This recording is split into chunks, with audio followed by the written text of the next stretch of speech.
Try and get you an update now on the Jagersfontein mine disaster in the Free State. You'll remember families filed a lawsuit against the owners of the diamond mine, or were planning to. The mine dam burst its walls in September, killing 3 people and sweeping away several houses and cars. Now, allegations have surfaced that mine owners are forcing residents to sign a deal that compromises their civil claims. For more on this now, we're joined virtually by Moitse. He's the Speaker of the Kopanang, a local municipality in the Free State.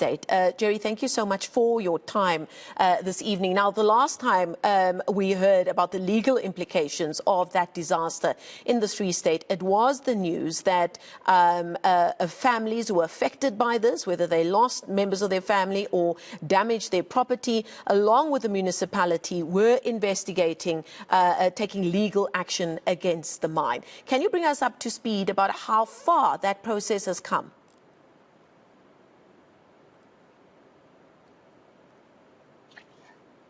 Thank you very much, and also thank you for your viewers. Yes, as we previously indicated, that there has been lawyers that has been appointed. In the process, certain families decided to either go on their own, and others have appointed other attorneys to represent them. But the process has been ongoing, but at a very slow pace.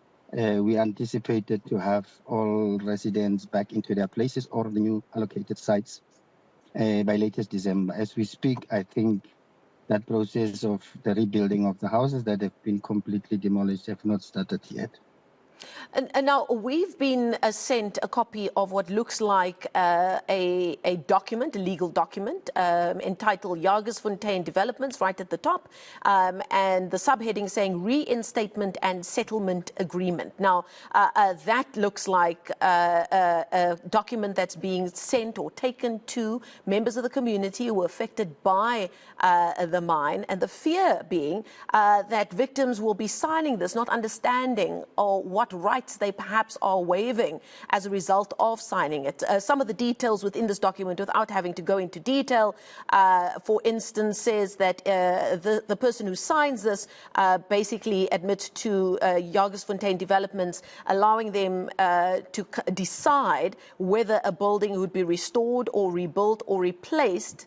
And that discretion would fall completely to Jagersfontein Development, and that it's up to the victims also, according to this document, to prove what state the housing structure was before this incident took place. Now, obviously, this document goes quite a bit further. Are you aware of this document, and do you know of any victims of this incident who have signed it and what the repercussions thereof? Yeah, you see, that's our biggest fear in respect of this document. I said it previously when you guys interviewed me that I don't think the mine is willing to assist the communities. Neither are they in a position to can accept full liability. This complete contract or agreement as it is a non-liability agreement. You can speak to any lawyer who will tell you that that is absolutely nonsensical. How can a person in a disaster be in a position to can show good cause how the house looked before the incident? Because that's one of the clauses in that agreement. Nobody wakes up every morning and take a picture of your houses if you know that it will no longer be there later this afternoon. So it's disingenuous of them. Secondly, it absolutely takes no liability in terms of the damage. There is stress, there's emotional stress and everything. If you read that document at the end, it actually says that when they've signed it, that's all. There's no other litigations or claims that may follow after the document has been signed by the victims. And that is unfair to them. Because people lost not only their houses, there are people who have got backyard gardens who made a living out of them. There are people who are having chickens that were giving them 10 eggs per day. Those people, they can no longer have those small income that they used to have. So what is the mine actually implying when they draft a document, yet knowing very well as we speak, there is a other victim that's still not found. Have any of you... And the families will have no recourse. My apologies for interrupting you there. I just wanted to check, have you directed your legal representatives to make contact with Jagersfontein Developments or their lawyers to discuss the contents of this document and how they're going about circulating it amongst the community? I think what the mine successfully did, which I believe that one of the legal representatives there, he knows the rules of the law. You cannot, when a person has appointed an attorney, then you go behind the attorney's back and have your own private discussions with the victim, trying to persuade them not to continue with the legal representation because you had an ulterior motive to advance this unlawful agreement that you want them to sign. It's actually a biased agreement that they want people to sign. So they went to individual victims within that community and they've spoken to them, promising them heaven and earth. And as we speak, none of their promises have actually been fulfilled. Recently, we had some of the victims who were staying in some of these rented houses who have not even received the owners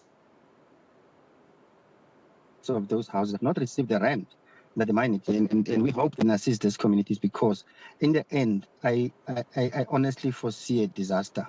Do you know if anybody has signed this document?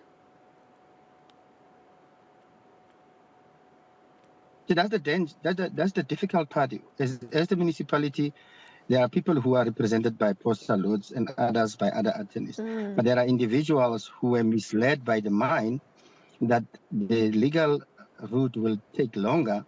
Therefore, there are other people who are unrepresented as we speak. And those are the victims who will fall prey to this particular agreement.